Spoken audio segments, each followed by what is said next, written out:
कहते हैं कि पैसा ऐसी चीज है जो रिश्ते नाते सब कुछ बर्बाद करके रख देता है।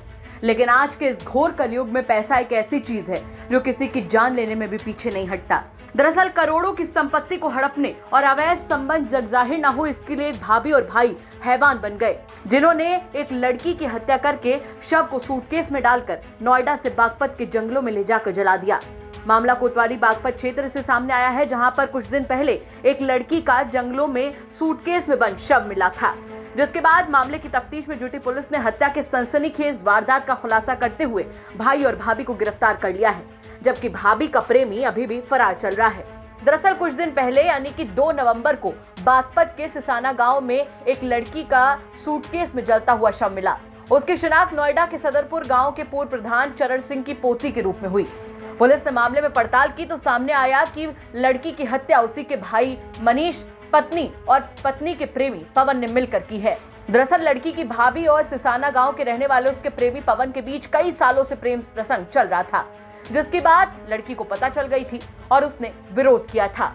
भाभी जब नहीं मानी तो उसने प्रेम प्रसंग के बारे में अपने भाई मनीष को बता दिया, जिसके बाद मनीष की पत्नी ने बड़े ही शातिर तरीके से लड़की को अपने रास्ते से हटाने की योजना बनाई। क्योंकि मनीष और उसकी बहन करोड़ों की प्रॉपर्टी में बराबर के हिस्सेदार थे और वो अपनी बहन के खिलाफ था कि उसे अपनी बहन को प्रॉपर्टी में हिस्सा नहीं देना, इसीलिए वो अपनी बहन की हत्या के लिए तैयार हो गया और पत्नी की बनाई झूठी कहानी पर विश्वास कर लिया। मनीष ने अपनी पत्नी और उसके प्रेमी पवन के साथ मिलकर हत्या की वारदात को अंजाम दिया। पुलिस ने जब मामले की जांच की तो कड़ी से कड़ी जुड़ती चली गई और जिस कार में शव को बागपत ले जाया गया था वही हत्या के खुलासे की वजह बनी। पूरे मामले पर पुलिस ने क्या कुछ जानकारी दी, चलिए सुनवाते हैं आपको। थाना क्षेत्र बागपत के सिसाना गांव में 2 तारीख को एक अज्ञात महिला का शव मिला था, जिस शव की शिनाख्त के लिए एवं घटना के सफल अनावरण के लिए क्राइम ब्रांच सहित कई टीमें लगाई गई थी। आज घटना का सफल अनावरण किया गया। 72 घंटे के अंदर पुलिस को बड़ी सफलता हाथ में लगी है। मृतका की पहचान मनीषा पुत्री स्वर्गीय हर्षवर्धन निवासी सेक्टर 45 नोएडा के रूप में हुई। घटना में संलिप्त 2 अभियुक्त गिरफ्तार किए गए। दोनों अभियुक्त मृतका मनीषा का सगा भाई एक मनीष उर्फ विवेक है, दूसरा उसकी सगी भाभी शिखा है।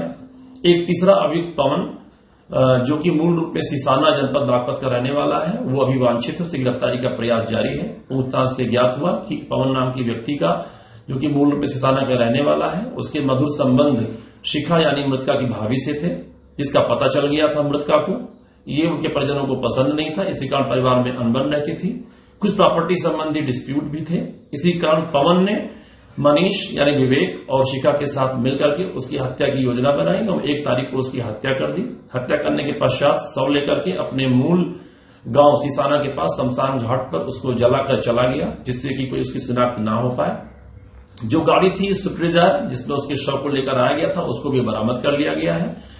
पवन की गिरफ्तारी का प्रयास जारी है। शीघ्र ही उसको भी गिरफ्तार कर आवश्यक वैधानिक कार्रवाई सुनिश्चित कराई जाएगी। जरा सोच कर देखिए कि उस मासूम लड़की की गलती क्या थी। सिर्फ 2 गलतियां। पहली तो ये कि वो अपनी भाभी के प्रेम प्रसंग का विरोध कर रही थी। वो चाहती थी कि उसके भाई को धोखा ना मिले।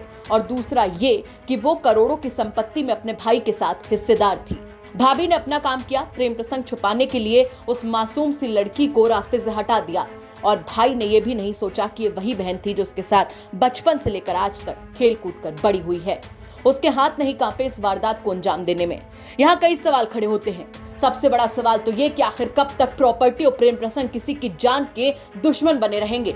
और उससे बड़ा सवाल यहाँ पर यह खड़ा होता है कि आखिर उस मासूम सी लड़की की गलती क्या थी जो उसे इतनी दर्दनाक मौत मिली। इन तमाम सवालों के साथ आपको छोड़कर जा रहे हैं। साथ ही आपसे ये भी कहना चाहेंगे कि अगर आपके आसपास के इलाके में कोई ऐसी बड़ी घटना होती है जो कि क्राइम की एक बड़ी खबर बन सकती है तो हमें कमेंट करके जरूर बताइएगा। हम उसकी तह तक जाएंगे, उसके बाद में उसे खबर के तौर पर आप तक जरूर पहुंचाएंगे। नमस्कार।